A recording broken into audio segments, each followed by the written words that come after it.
Une jeune fille innocente faisait du vélo autour de la maison. Mais lorsque sa mère vint la chercher après avoir préparé le déjeuner, elle avait disparu, volatilisée, sans laisser de traces. 12 ans plus tard, des ouvriers rénovant le garage d'une propriété firent une découverte choquante sous le sol en béton. Une découverte qui allait tout changer. Cedar Brook Hollow n'était pas un endroit où des enfants disparaissaient. Cette paisible ville forestière du nord-ouest des États-Unis était réputée pour sa sécurité et son esprit communautaire. Les matinées y étaient souvent brumeuses, avec des routes sinueuses bordées d'arbres, donnant au lieu une atmosphère presque irréelle.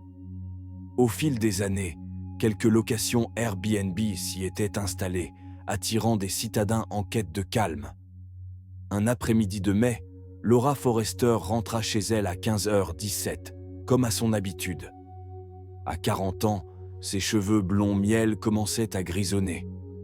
Les rides autour de ses yeux témoignaient d'un chagrin profond, celui d'avoir perdu un enfant. Elle avait été chef pâtissière depuis des années, travaillant à l'aube pour rentrer tôt dans une maison devenue trop silencieuse. 12 ans plus tôt, sa fille Emily avait disparu à l'âge de 8 ans. Ce jour-là, pendant les vacances d'été, Laura préparait le déjeuner quand elle remarqua l'absence inhabituelle des rires de sa fille. Elle la chercha dans la cour, chez les voisins, partout. Le soir venu, tout le village était mobilisé. Emily, avec son sourire éclatant et ses boucles dorées, s'était comme évaporée. Incapable de supporter le poids de la perte, le mari de Laura demanda le divorce 6 mois plus tard et partit vivre à Seattle, la laissant seule avec sa douleur. Ce jour-là, alors qu'elle posait son uniforme sur une chaise, son téléphone sonna. Le nom affiché la glaça. Détective Dean Harland, l'enquêteur principal sur la disparition d'Emily. Après tant d'années sans nouvelles, sa voix résonna plus grave qu'elle ne s'en souvenait. « Quelque chose est apparu dans l'enquête. Puis-je venir vous parler en personne ?» Le cœur battant, Laura accepta. 15 minutes plus tard, elle ouvrait sa porte à Harland. Il semblait vieilli, les cheveux grisonnants, le dos légèrement voûté. « Nous avons retrouvé le vélo d'Emily, » annonça-t-il. « Sur un chantier de rénovation, pas loin d'ici. » Laura n'hésita pas une seconde. En route, elle réalisa qu'il se dirigeait vers une maison située sur Oak Ridge Road, un endroit qu'elle passait chaque jour sans jamais imaginer ce qu'il cachait. Devant la maison entourée de cèdres, des policiers s'affairaient. Le garage était bouclé par des rubans jaunes. Un contremaître s'approcha. On refaisait la plomberie du garage quand on est tombé dessus, enterré sous le béton. Laura entra. Un trou d'environ 1 mètre avait été creusé dans le sol. Au fond, à moitié recouvert de poussière, se trouvait un petit vélo rose avec un panier blanc à l'avant. Malgré la rouille, elle le reconnut immédiatement.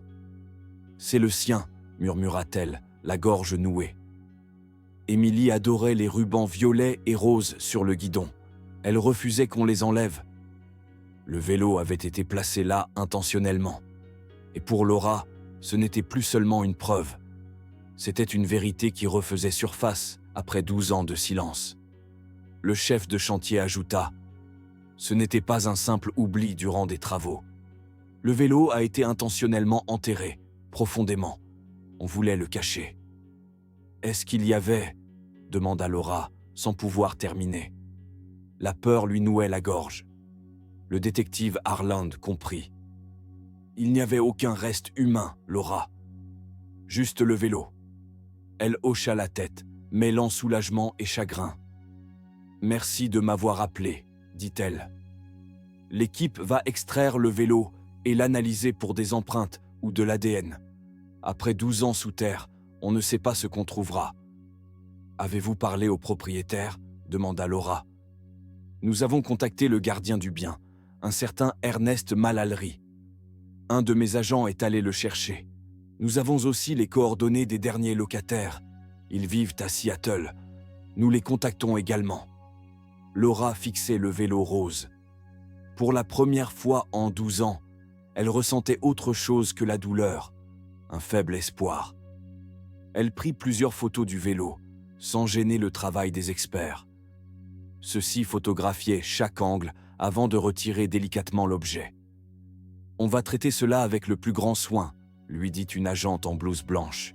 « Chaque détail compte. » Le bruit d'un véhicule se fit entendre. Par la porte du garage, Laura vit 2 agents escorter un homme d'une 50aine d'années, à l'allure usée et au regard inquiet. « C'est Ernest Malalry, le gardien, » dit Harland. « Allons l'écouter. » Ernest semblait nerveux, évitant leur regard. « Je suis le détective Harland, chargé de l'enquête sur la disparition d'Emily Forrester. Voici sa mère, Laura. Les agents m'ont dit que quelque chose avait été trouvé, » murmura Ernest. Un vélo d'enfant sous le béton du garage. Il a été identifié comme appartenant à Emily, disparue à 8 ans, il y a 12 ans. Ernest écarquilla les yeux. « Je n'en savais rien. Je ne suis que le gardien. Je gère les réservations et l'entretien. Mais je sais que le propriétaire a commandé des travaux dans le garage. Depuis combien de temps êtes-vous gardien ? 10 ans. Depuis que M. Holloway a commencé à louer la maison sur Airbnb. Qui est ce M. Holloway ? Vance Holloway. Il vit à Zurich. Il revient parfois, mais me laisse gérer. Et le garage, quand a-t-il été rénové ? Jamais depuis que je suis là. La maison a été construite il y a environ 13 ans, juste avant qu'il parte vivre en Europe. Laura observe Ernest, notant ses regards furtifs vers le garage. Le ton de Harland devint plus ferme. Soyons clairs. Les principaux suspects sont ceux ayant accès régulier à la propriété. Vous et le propriétaire. Il est peu probable qu'un locataire enterre un vélo sous une dalle en béton. Vous croyez que j'y suis pour quelque chose ? Je suis un simple gardien. Nous aurons besoin de la liste complète des locataires. Bien sûr, certains sont restés des mois, même 1 ou 2 ans, surtout avec le télétravail. Vous insinuez qu'un locataire a pu enterrer le vélo ? Je ne dis rien, répondit Ernest. Je ne sais pas. Il était peut-être là avant que je travaille ici. Un agent consulta des fichiers sur sa tablette. Selon les archives, la maison a été construite en 2010.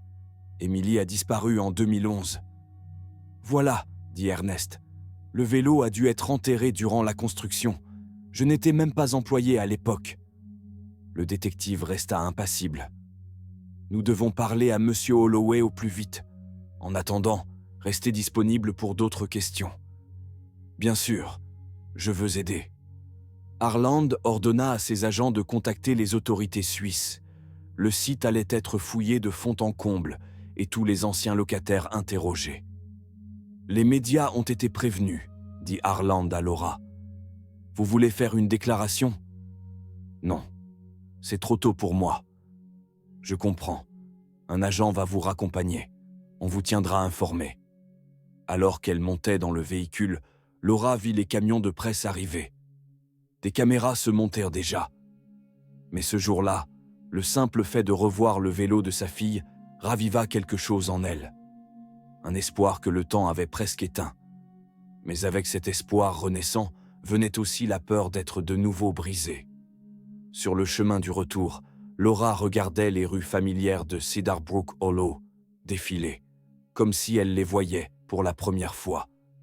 Quelque part ici, peut-être, se trouvaient les réponses qu'elle cherchait depuis 12 ans.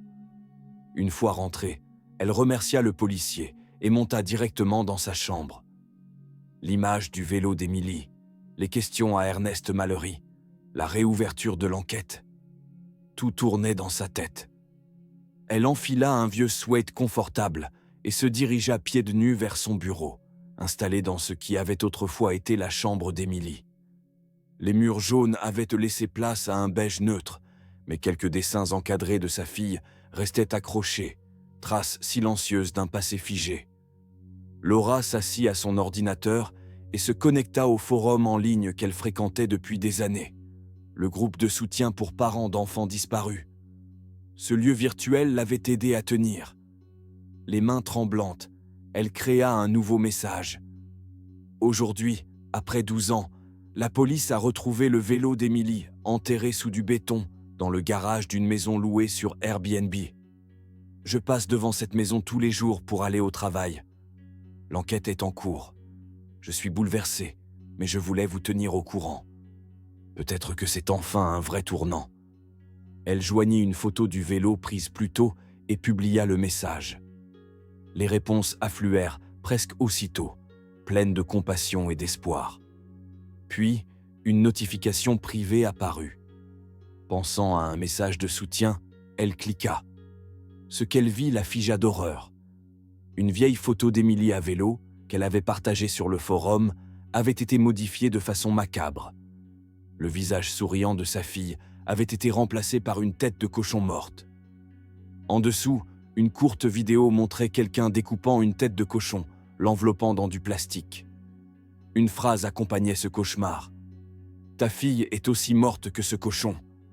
Accepte-le. » Le cœur au bord des lèvres, Laura se précipita aux toilettes pour vomir. Lorsqu'elle reprit ses esprits, elle rassembla son courage, retourna à l'ordinateur et captura toutes les preuves. Elle répondit « Qui êtes-vous ? Si vous avez le courage d'envoyer ça, ayez celui de vous montrer.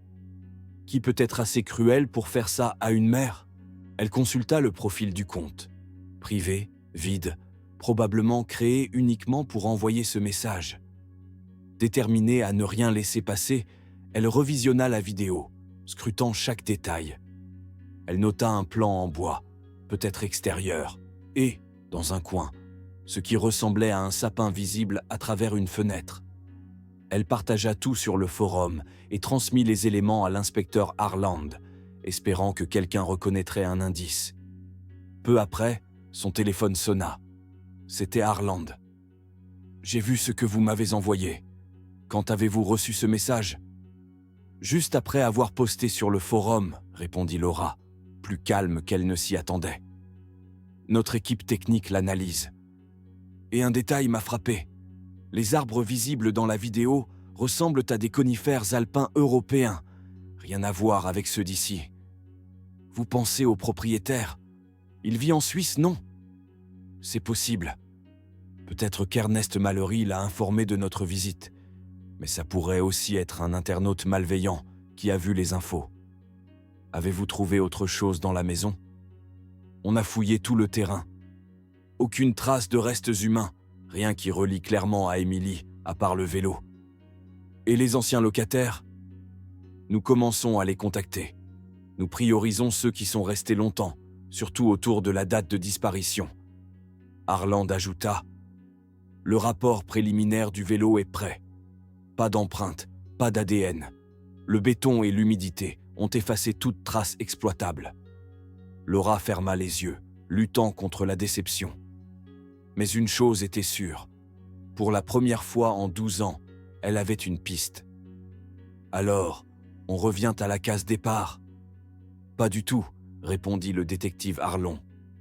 Retrouver le vélo est un élément clé.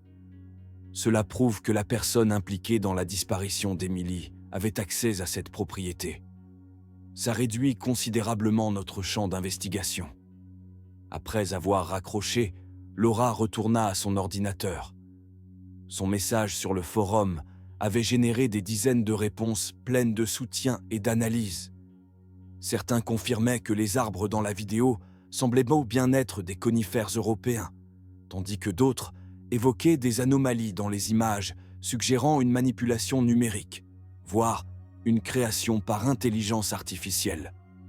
Laura passa des heures à lire, à répondre, reconnaissante de cette distraction et du soutien collectif. Chaque message réconfortant renforçait son courage. Mais au fond, une peur persistait. Quelqu'un voulait qu'elle abandonne. Quelqu'un voulait lui faire croire qu'Émilie était morte, et ce quelqu'un l'observait peut-être depuis des années.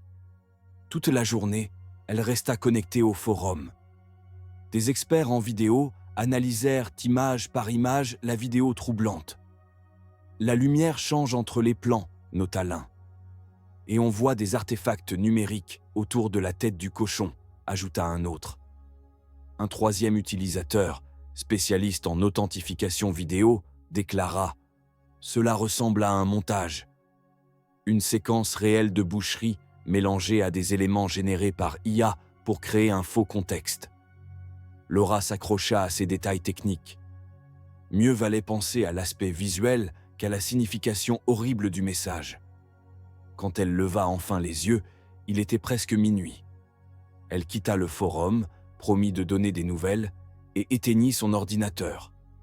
Épuisée mais incapable de dormir, elle suivit machinalement sa routine du soir avant de se coucher. Allongée, elle fixa le plafond, l'esprit envahi de pensées. Le vélo enterré, la photo altérée, la vidéo du cochon, le comportement nerveux d'Ernest Mallory, le propriétaire suisse. Tout cela ne pouvait pas être une coïncidence. Et si le message venait vraiment d'Europe, comme l'avait suggéré le détective? Cela voudrait dire que l'auteur se cachait à des milliers de kilomètres derrière un écran. Mais pourquoi faire tant de mal à une mère déjà brisée? Accepte-le et passe à autre chose. Ces mots résonnaient dans sa tête. Était-ce un avertissement? Un appel à renoncer maintenant qu'elle tenait enfin une piste? À 4 heures du matin, toujours incapable de dormir, Laura se leva. « C'est ridicule, » murmura-t-elle. « Autant faire quelque chose d'utile. » Elle s'habilla, prit ses affaires de pâtisserie et sortit. Aller au travail aussitôt n'était pas habituel, mais Marge, la propriétaire de la boulangerie, lui faisait confiance et lui avait donné un double des clés depuis longtemps. Travailler la pâte, mesurer, cuire, tout cela avait été sa thérapie depuis la disparition d'Emily. En roulant vers le centre-ville désert, elle passa devant la maison Airbnb.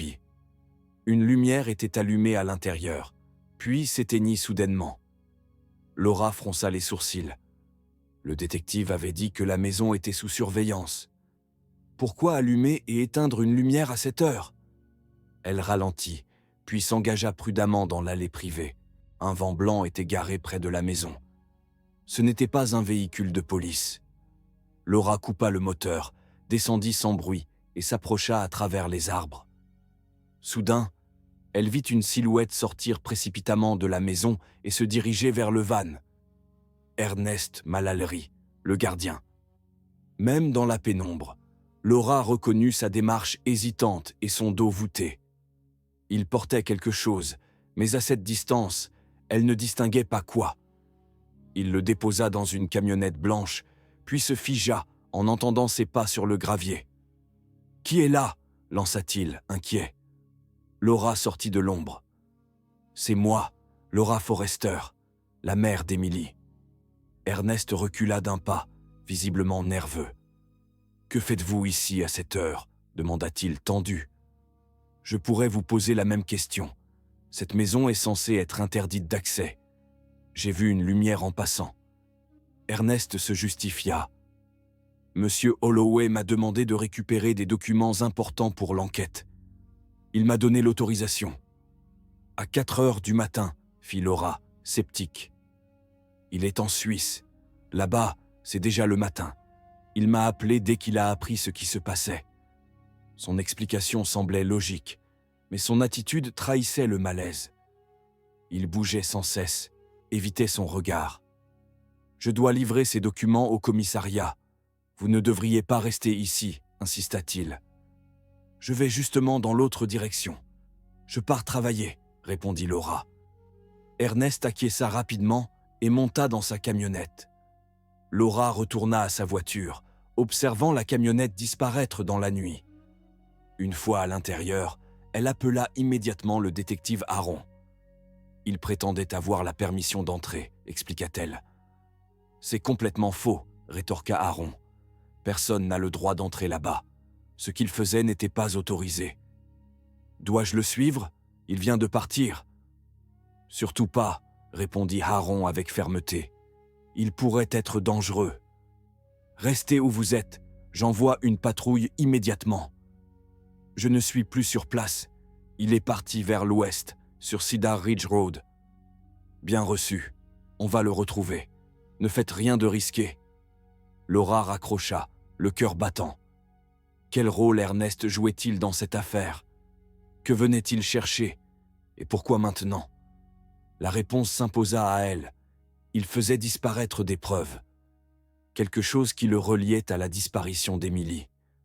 Malgré sa promesse, Laura redémarra et prit la route qu'Ernest avait empruntée. Elle n'allait pas l'affronter, juste l'observer. Elle devait savoir. La route traversait une forêt dense, sans lampadaire, et elle avançait lentement, guidée par ses phares. Après une dizaine de minutes, elle aperçut une camionnette blanche garée sur le bas-côté, dissimulée entre les arbres. Elle s'arrêta à bonne distance et coupa ses phares. Une odeur étrange entra par la fenêtre baissée, fumée âcre, chimique. Elle vit alors une fine colonne de fumée noire s'élever entre les arbres. Ernest brûlait quelque chose. Elle hésita à rappeler Aaron, mais que pouvait-elle lui dire? En attendant, elle vit Ernest réapparaître, portant un tonneau métallique, un baril de combustion. Ce qu'il détruisait, Laura le savait au fond d'elle, était lié à Emily. Ernest chargea le tonneau dans l'arrière de son fourgon, ses gestes précipités trahissant une grande nervosité. Il jetait sans cesse des coups d'œil autour de lui, craignant visiblement d'être vu. Laura, toujours dissimulée à distance dans sa voiture, s'enfonça un peu plus dans son siège. Une fois le tonneau attaché, Ernest démarra rapidement son véhicule et reprit la route vers l'ouest. Dès qu'il disparut dans un virage, Laura mit le contact et reprit sa filature à bonne distance. Elle tenta de joindre à nouveau le détective Harland, mais la couverture réseau était mauvaise. Sa voix, hachée, grésillait à travers le haut-parleur. « Laura, vous, où êtes-vous » ?»« Il s'est arrêté dans les bois, » répondit-elle fort. Il brûlait quelque chose dans un tonneau. Il est reparti vers l'ouest sur Cedar Ridge Road. Ne le suivez, dangereux. Police en route. La communication devint inaudible, et Laura raccrocha, frustrée mais résolue. Elle devait comprendre ce que faisait Ernest. Plus loin, elle le vit ralentir et tourner sur une petite route secondaire. Elle dépassa volontairement l'embranchement, puis se gara à l'abri. En consultant son GPS, elle découvrit que la route menait à Whispering Pines Lane, un cul-de-sac avec quelques maisons isolées. Ernest devait y habiter. Laura fit demi-tour prudemment et s'engagea sur la voie, phares baissés. Après quelques centaines de mètres, elle aperçut une petite maison à l'extérieur vieillie, devant laquelle était garé le fourgon blanc. Ernest en sortit le tonneau et le transporta sur le côté de la maison. Peu après, il revint avec un chariot rouge, semblable à ceux qu'on trouve dans les entrepôts. Il y chargea quelque chose de lourd, qu'il transféra dans le fourgon, puis repartit dans la maison, laissant Laura perplexe. Elle consulta son téléphone. Toujours une seule barre. Elle tenta de rappeler Harland. « Détective, je suis à Whispering Pines Lane. Ernest vit ici. Il a amené son tonneau et utilise maintenant un chariot rouge pour charger quelque chose dans son fourgon. Laura, c'est très dangereux. Ne t'approche surtout pas. Les agents sont en route, mais cela prendra quelques minutes. Repars tout de suite vers la ville. »« Je suis cachée. Je ne bouge pas, » promit-elle. Soudain, elle vit Ernest ressortir avec le chariot pour une seconde fois. Il semblait peiner à porter ce qu'il transportait. Laura prit plusieurs photos avec son téléphone, zoomant autant que possible. Les images étaient vraies floues, mais elles pourraient lui servir plus tard. Pourquoi agir ainsi, à cette heure, juste après la découverte du vélo d'Emily, pensa-t-elle. Une troisième fois, Ernest revint avec le chariot, répéta les mêmes gestes pénibles, puis chargea le chariot vide dans le fourgon. Enfin, il monta côté conducteur. Laura appela une dernière fois le détective. « Il s'apprête à repartir, » dit-elle à voix basse. « Il va repasser devant moi, je suis bien caché. »« Bien. Nos unités arrivent. Peux-tu voir la direction qu'il prend ?»« Oui, il n'a qu'une issue. » Ernest démarra lentement. Laura se pencha pour ne pas être vue. Lorsqu'il atteignit la route principale, elle vit plusieurs voitures de police surgir, gyrophares allumés, mais sans sirène. L'un des véhicules ralentit en approchant du carrefour, et Laura reconnut le détective Harland en train de parler dans sa radio. Les autres voitures de police poursuivirent le van d'Ernest. Laura démarra à son tour et les suivit à distance. En contournant un virage, elle vit un barrage de police bloquer complètement la route. Ernest ne pouvait plus avancer ni reculer. Elle se gara à bonne distance et observa les agents s'approcher de la camionnette, armes dégainées, ordonnant à Ernest de sortir les mains en l'air. Il obéit lentement, le visage marqué par la résignation. Une fois Ernest menotté, le détective Harland s'avança, pendant que 2 agents ouvraient l'arrière du van avec des gants. Laura, de loin, ne voyait pas l'intérieur, mais elle distingua la stupeur sur les visages des policiers, suivie d'une activité fébrile. Harland parle rapidement dans sa radio. Quelques minutes plus tard, une ambulance arriva. Submergée par l'inquiétude, Laura sortit de sa voiture. Un policier tenta de l'arrêter, mais Harland la reconnut et lui fit signe d'approcher. « Qu'est-ce que vous avez trouvé ?» demanda-t-elle. Le visage grave, Harland répondit. « Préparez-vous, Laura. C'est difficile. » Il l'emmena à l'arrière du van, où 3 sacs mortuaires étaient extraits avec précaution. « Ils sont vivants », précisa Harland en voyant l'expression horrifiée de Laura. « Ils semblent fortement sédatés, mais ils respirent. » Laura fixa les sacs, incapable de croire ce qu'elle voyait. « Est-ce qu'il y a... » « Émilie » murmura-t-elle. Avant que Harland ne réponde, un secouriste ouvrit doucement l'un des sacs. Une jeune femme aux cheveux blonds pâles apparut. Les traits étaient ceux d'une adulte, mais Laura reconnut immédiatement le visage de sa fille. « Émilie » souffla-t-elle, vacillante. Harland la soutint. « Il faut les emmener immédiatement à l'hôpital » cria un ambulancier. « Ils sont stables, mais drogués. » Laura regarda, figée, les secouristes transféraient les jeunes femmes sur des brancards. 3 jeunes femmes, inconscientes, mais vivantes. De l'autre côté de la route, Ernest observait la scène, menotté. Lorsqu'il croisa le regard de Laura, son visage se déforma de rage. « Tu aurais dû accepter, » hurla-t-il. « Elle est morte pour moi, et elle l'aurait été pour toi aussi si tu n'avais pas fouiné. » Laura s'approche, furieuse. « Comment as-tu pu? C'était une enfant. » Ernest cracha au sol. « Tu aurais dû vivre avec, » cracha-t-il. « Ça suffit, » intervint Harland, en ordonnant qu'on l'emmène. Alors que les policiers éloignaient Ernest, Laura dit d'une voix tremblante. « Cette phrase, c'est celle du message que j'ai reçu. Ta fille est aussi morte que ce cochon. Accepte-le. » C'était lui. « On ajoutera ça aux charges, » répondit Harland. « Pour l'instant, l'urgence est médicale. Tu veux monter avec Émilie dans l'ambulance ?» Laura hocha la tête. Après 12 ans de recherche, sa fille était en vie. Changée, brisée sans doute, mais vivante. Elle monta dans l'ambulance et prit la main d'Émilie. Ce n'était plus la main d'une enfant. C'était celle d'une jeune femme qui avait survécu à l'impensable. « Je suis là, Émilie », chuchota-t-elle. « Je ne t'ai jamais abandonnée. » L'ambulance filait à travers Cedarbrook Hollow. Laura ne quittait pas sa fille des yeux. Les traits d'Émilie avaient mûri, mais elle respirait calmement. « Combien de temps avant qu'elle ne se réveille ?» demanda Laura au secouriste. Difficile à dire, mais vu ses réactions, elle devrait reprendre conscience dans quelques heures. Arrivée à l'hôpital, une équipe les attendait. Émilie fut rapidement installée en salle de soins intensifs. 2 autres jeunes femmes occupaient les salles voisines. Laura attendit jusqu'à ce qu'une infirmière vienne la chercher. « Mademoiselle Forrester, la police souhaite vous parler. » Dans la salle d'attente, le détective Harland l'accueillit. « Comment va-t-elle » demanda-t-il. « Stable » répondit Laura. « Toujours inconsciente. Nous avons placé des agents devant chaque chambre. Elles sont en sécurité maintenant. Vous avez identifié les 2 autres ? On pense que oui.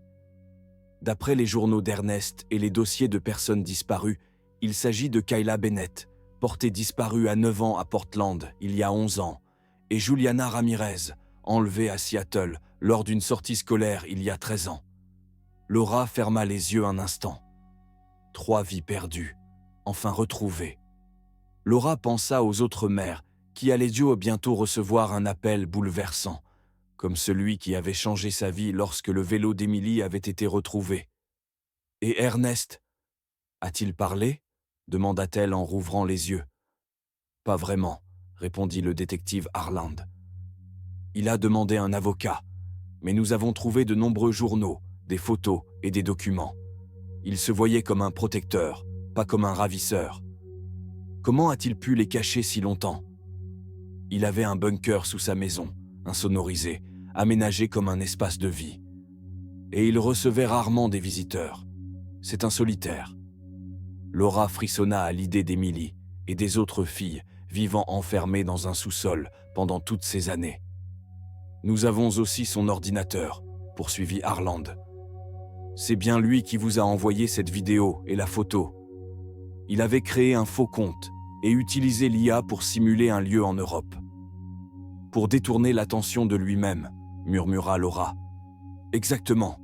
Nous avons contacté les autorités suisses. Le propriétaire de la maison rénovée nie toute implication, mais l'enquête continue. » Un médecin entra dans la pièce.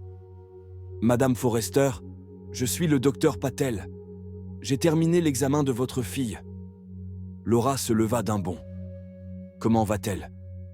Elle est réveillée ? » « Pas encore, mais elle commence à se réveiller. Son état physique est plutôt bon. Elle est un peu dénutrie, mais sans blessure grave, à part quelques anciennes fractures. » Laura hésita, puis posa la question qu'elle redoutait le plus. « Des signes d'abus sexuels ?» Le médecin secoua la tête. « Aucune preuve de cela. Selon leurs témoignages, Ernest entretenait une relation qu'il qualifiait de paternelle. C'était psychologiquement abusif, mais pas sexuel. » Laura sentit un immense soulagement.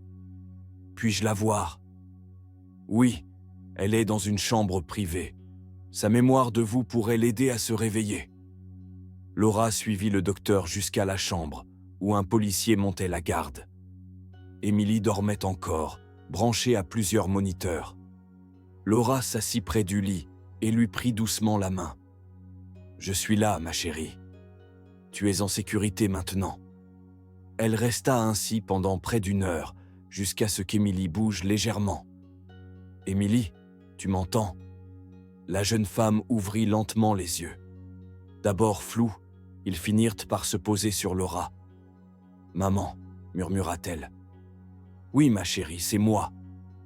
Où est-ce qu'on est ? Où est Ernest ? » « À l'hôpital.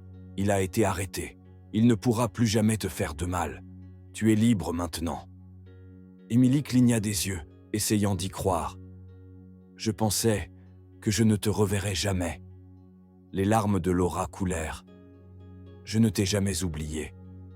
Je ne t'ai jamais arrêté de chercher. » Une infirmière entra, puis le docteur Patel, suivi du détective Harland. « Bonjour Emily, je suis le docteur Patel. Comment te sens-tu ? » « Un peu étourdi, fatigué. »« C'est normal. Les médicaments s'éliminent peu à peu. » Le détective s'approcha doucement. « Emily, je suis le détective Harland. Quand tu te sentiras prête, nous aurions quelques questions. » Emily acquiesça. « Et les autres filles ? Kayla et Jules ? » « Elles sont ici aussi, encore inconscientes, mais elles vont s'en sortir. » Emily sembla soulagée. « J'avais promis de les protéger. » Laura lui serra la main. « Tu l'as fait. Vous vous êtes soutenus, et maintenant, vous êtes libre. » Le docteur Patel ajouta. « Emily peut répondre à quelques questions si elle en a la force. » Emily hocha la tête. « Je veux aider. Je veux qu'il reste en prison pour toujours. Tu peux nous raconter comment il t'a enlevé ?» Emily fixa un point lointain. « Je faisais du vélo devant la maison. C'était les vacances d'été. Maman préparait le déjeuner. Ernest est passé en voiture. Il m'a proposé une barre chocolatée, puis m'a parlé de chatons à voir. J'ai d'abord dit non, mais il m'a dit que je pouvais emmener mon vélo. Je voulais voir les chatons. Il n'y en avait pas. On est allé dans une maison vide. Il m'a donné à boire. J'avais soif. J'ai bu, et après, tout est devenu flou. Le détective nota chaque mot. Et ensuite, il t'a emmené dans son bunker? Oui, c'est là que j'ai rencontré Kayla. Jules est arrivé plus tard. Il nous disait qu'il y avait une guerre dehors, que nos parents étaient morts et qu'ils nous protégeaient, raconta Émilie, sa voix se durcissant. Mais on a compris qu'il mentait. Parfois, il laissait traîner des journaux. On savait qu'il n'y avait pas de guerre. Laura écoutait, bouleversée, mais soulagée de voir qu'Émilie gardait sa lucidité malgré les années d'enfermement. « Est-ce qu'il vous a dit pourquoi il vous avait enlevé ?» demanda le détective Arlon. Émilie hésita. Il disait qu'il nous sauvait de parents négligents, qu'on méritait mieux. Elle regarda sa mère avec tristesse. « Je savais que ce n'était pas vrai pour toi, maman. Je savais que tu m'aimais. » Le détective raconta ensuite à Laura qu'ils avaient lu les journaux d'Ernest. Il observait les enfants, jugeait leur famille et s'imaginait en sauveur. Dans le cas d'Émilie, il prétendait l'avoir vue plusieurs fois seule dehors avant de la kidnapper. « J'étais dans la cuisine, » dit Laura, rongée par la culpabilité. « Je surveillais du regard, mais je me suis retourné quelques minutes pour vérifier le four. »« Laura, vous n'y êtes pour rien, » répondit le détective avec fermeté. « Ces gens cherchent la moindre faille, le moindre instant d'inattention. » Il ajouta ensuite, d'un ton grave, qu'Ernest préparait quelque chose de pire. Il envisageait de déplacer les 3 jeunes femmes, devenues plus difficiles à contrôler, vers un autre endroit. Il avait des liens avec un réseau de traite via le dark web. Il comptait les vendre. Laura porte sa main à sa bouche, choquée. Émilie lui serra la main plus fort. « Si vous ne l'aviez pas suivi ce soir-là, » dit le détective, s'arrêtant avant de finir sa phrase. Laura comprit. Si elle n'avait pas vu la lumière cette nuit-là, en passant devant la maison en chantier, sa fille aurait peut-être disparu à jamais. « Je suis désolé, Émilie, mais grâce à ce que tu nous racontes, on peut démanteler tout ce réseau. Tu sauves d'autres victimes potentielles. » Émilie se redressa, déterminée. « Tant mieux. Je veux aider. Je veux que personne d'autre ne vive ça. » Laura sentit une immense fierté pour sa fille, si forte malgré tout. Le détective ajouta encore une chose. Ernest avait participé à la construction de la maison Airbnb, bien avant d'en devenir le gardien. Il connaissait le propriétaire, M. Holloway, d'un ancien travail.